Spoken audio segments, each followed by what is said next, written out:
Hai semua, selamat datang kembali. Hari ini kita akan bedah siasat satu topik sejarah yang super penting, iaitu faktor-faktor di sebalik penubuhan Persekutuan Tanah Melayu 1948. Persekutuan inilah yang menggantikan Malayan Union yang penuh kontroversi itu. Okey, jom kita mula. Terutamanya untuk korang yang tengah pulun untuk SPM, anggap je video ni macam sesi tuition percuma. Lepas dah faham semua ni, jangan lupa terus pergi uji kefahaman korang dekat www.mcqspm.com.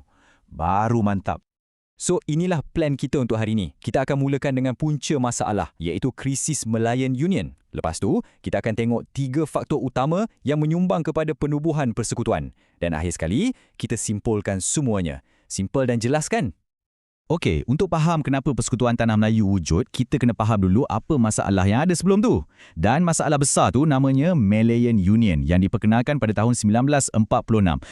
Memang kecoh satu Melaya masa tu. Jadi mesti korang tertanya-tanya kan, apa yang teruk sangat pasal Malayan Union ni? Kenapa ia dianggap sebagai satu ancaman yang sangat besar sampai semua orang bangkit menentang? Nah, ini dia jawapannya. Ada 2 sebab utama yang buat orang Melayu tak boleh terima. Pertama, status Tanah Melayu bertukar daripada negeri naungan kepada tanah jajahan British. Maksudnya, kita dah tak ada otonomi. Kedua, dan ini yang paling kritikal, kedaulatan Raja-Raja Melayu dihapuskan terus. Raja-Raja hanya jadi macam penasihat yang tak ada kuasa. Memang satu perubahan drastik yang menggugat habis kedudukan orang Melayu. Disebabkan rasa terancam inilah, maka muncullah faktor kita yang pertama dan yang paling penting, penentangan yang begitu hebat dan bersatu padu daripada orang Melayu.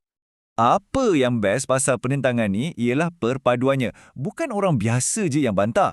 Tengok ni, Raja-Raja Melayu, golongan cerdik pandai, semuanya bersatu. Dan platform penyatuan mereka masa tu ialah UMNO. Matlamat diorang jelas, pertahankan hak dan kedaulatan bangsa. Inilah kuasa bila kita bersatu. Penentangan ni bukan main-main tau. Ia begitu kuat sampaikan 2 orang ahli parlimen British, Gammons dan Rhys Williams yang datang untuk tinjau keadaan, terus bagi amaran kepada kerajaan mereka di London. Laporan diorang simple je, tapi padu. Kalau Malayan Union diteruskan, huru-hara akan berlaku. Direct warning, Beb. Okey, kita masuk faktor kedua. Orang Melayu pada masa tu bukan setakat membantah kosong je, tidak. Sebaliknya mereka datang dengan satu cadangan alternatif yang konkret. Ini yang kita panggil proaktif. Dan untuk tunjukkan betapa seriusnya bantahan ini, Sultan Perak siap hantar surat lagi ke Parlimen British.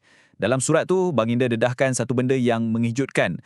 Raja-Raja Melayu sebenarnya telah dipaksa untuk tanda tangan perjanjian Malayan Union. Ini satu pendedahan yang sangat besar dan memalukan pihak British.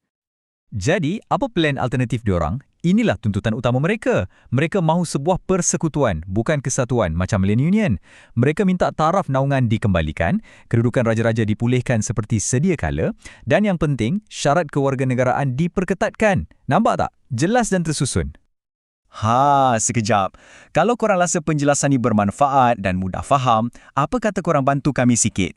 Tekan je butang like, komen apa-apa kat bawah, share dengan kawan-kawan, dan jangan lupa subscribe ya.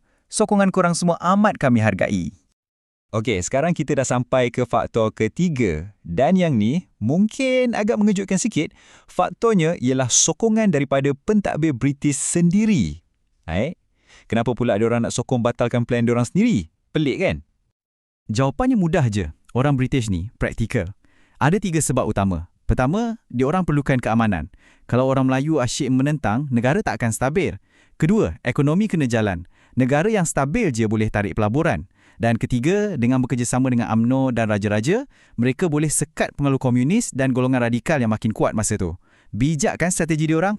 Dan ini bukanlah idea pegawai British yang biasa-biasa.